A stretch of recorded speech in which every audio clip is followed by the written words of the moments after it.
February 3, 2018, Idlib Province, Syria.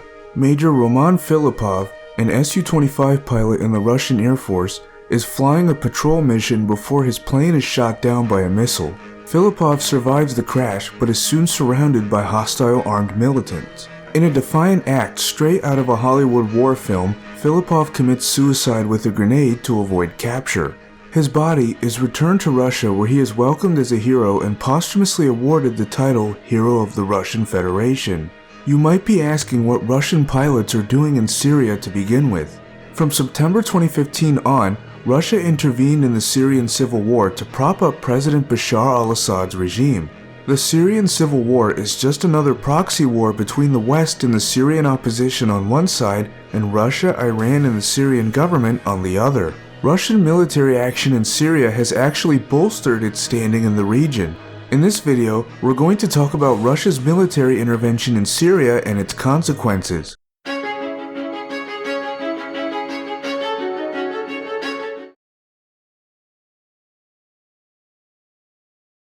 Russia's ties to Syria date back to the 20th century. In July 1944, Syria and the Soviet Union established diplomatic relations.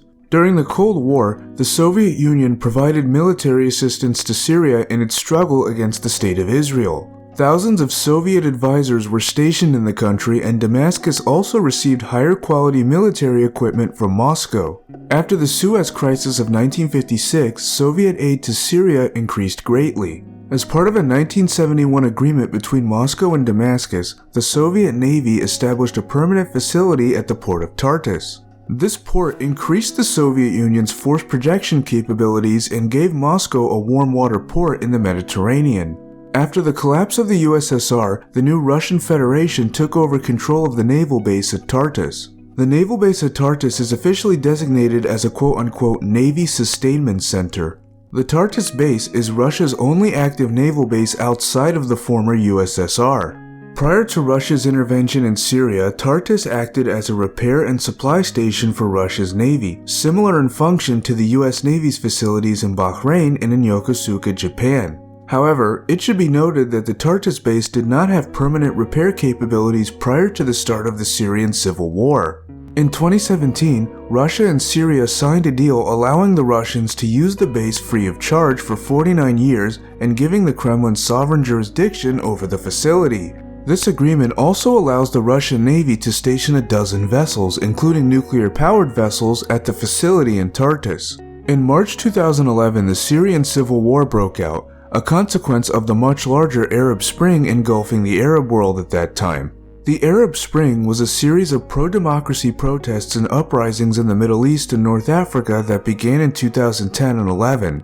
It was initially sparked by demonstrations in Tunisia. In Syria, what began as demonstrations repressed forcefully by Bashar al-Assad's regime morphed into all-out war. Both government and opposition forces committed human rights abuses against their enemies. In September 2013, forces loyal to President Assad used chemical weapons against the population in Damascus's Ghouta district, killing 1,400 people.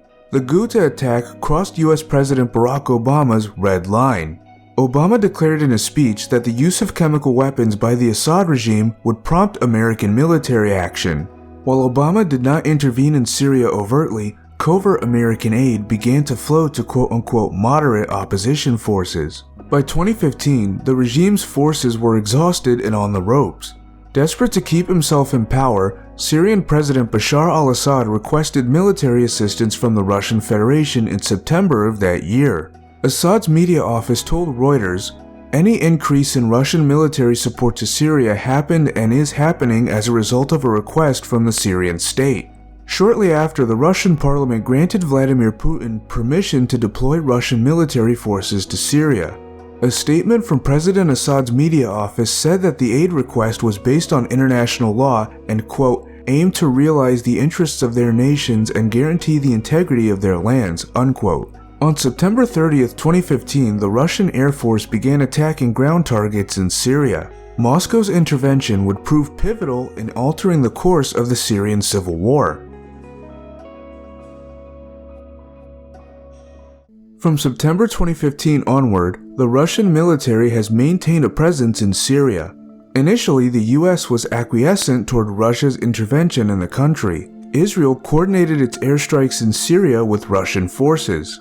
The intervention was painted by Moscow as a fight against international terrorism, more specifically against Islamic State. While Western and Russian interests in Syria converged on the matter of Islamic State, that's about as deep as their common cause went. As a matter of fact, Russian and Western interests in the region could not be any more different. The United States and its allies wanted to do away with Syrian President Assad. Russia and Iran, meanwhile, wanted to keep Assad in power. For Russia, the Syrian Civil War was a national security issue of the utmost importance. In the eyes of policymakers in Moscow, the overthrow of friendly governments in Libya and Syria threatened the integrity of the Russian Federation itself. What is Moscow's endgame in Syria? Firstly, and most immediately, Russia aimed to protect the Assad regime from overthrow. Secondly, the Russians wanted to position themselves as a more prominent player in the fight against international terrorism. Russia's experiences with Islamic terrorists in the Caucasus certainly influenced Moscow's policy in Syria. With Russia having such a large Muslim population, Islamic fundamentalist terrorism was a particularly important issue for Moscow policymakers. Thirdly, Moscow wanted to challenge American dominance in the region. The first Russian airstrikes in Syria on September 30, 2015 were directed at Syrian rebels around the cities of Homs and Hama, far outside the territory controlled by IS, who were the supposed targets of the intervention to begin with. Moscow therefore equated anti-government forces with the IS militants. The air campaign waged by Moscow in Syria was known as Operation Retribution. On October 7th, 4 missile ships from the Russian Navy's Caspian Flotilla fired missiles at targets within Syria, more than 1,000 kilometers away. The following day, the Syrian Arab Army launched an offensive. The Russian military took the opportunity to showcase their state-of-the-art weaponry. Indeed, Russian Tu-160 strategic bombers flew from bases on the Kola Peninsula near the Norwegian Sea to the eastern Mediterranean, a distance of roughly 5,000 kilometers. In September 2015, the Khmeimim Air Base in Latakia, Syria became operational. This base is the center of Russian military operations in Syria. Khmeimim Air Base was expanded in 2020 to include medical facilities.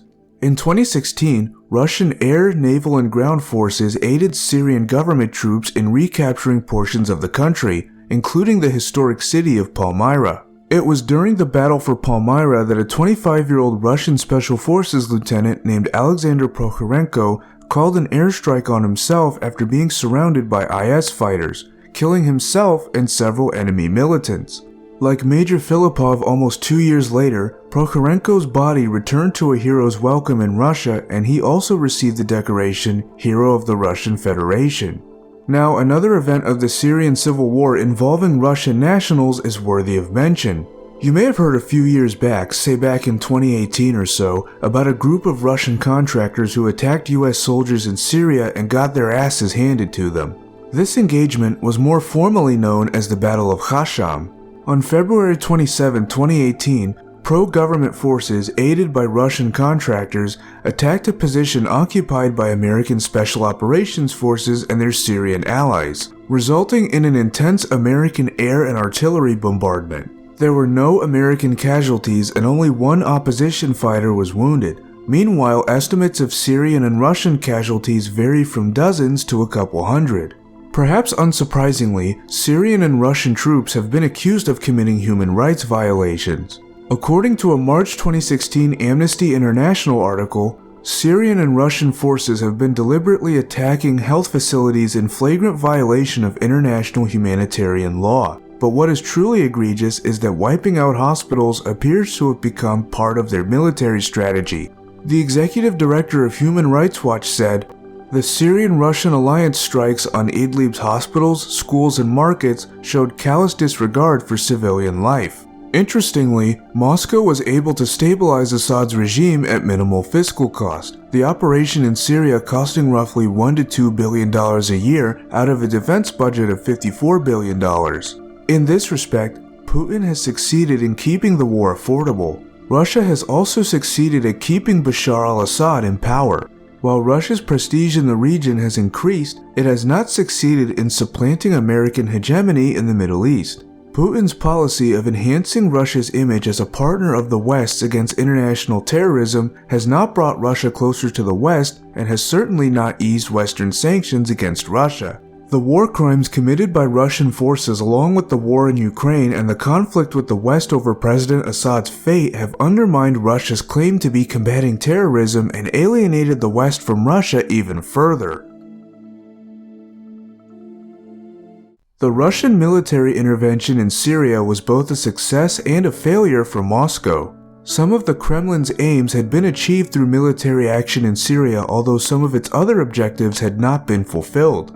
What do you guys think? How has Russia's war in Ukraine impacted the military campaign in Syria? What will the future of Russo-Syrian relations look like after the Syrian Civil War ends?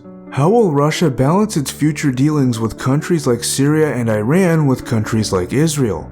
Let me know in the comments. Thanks for watching.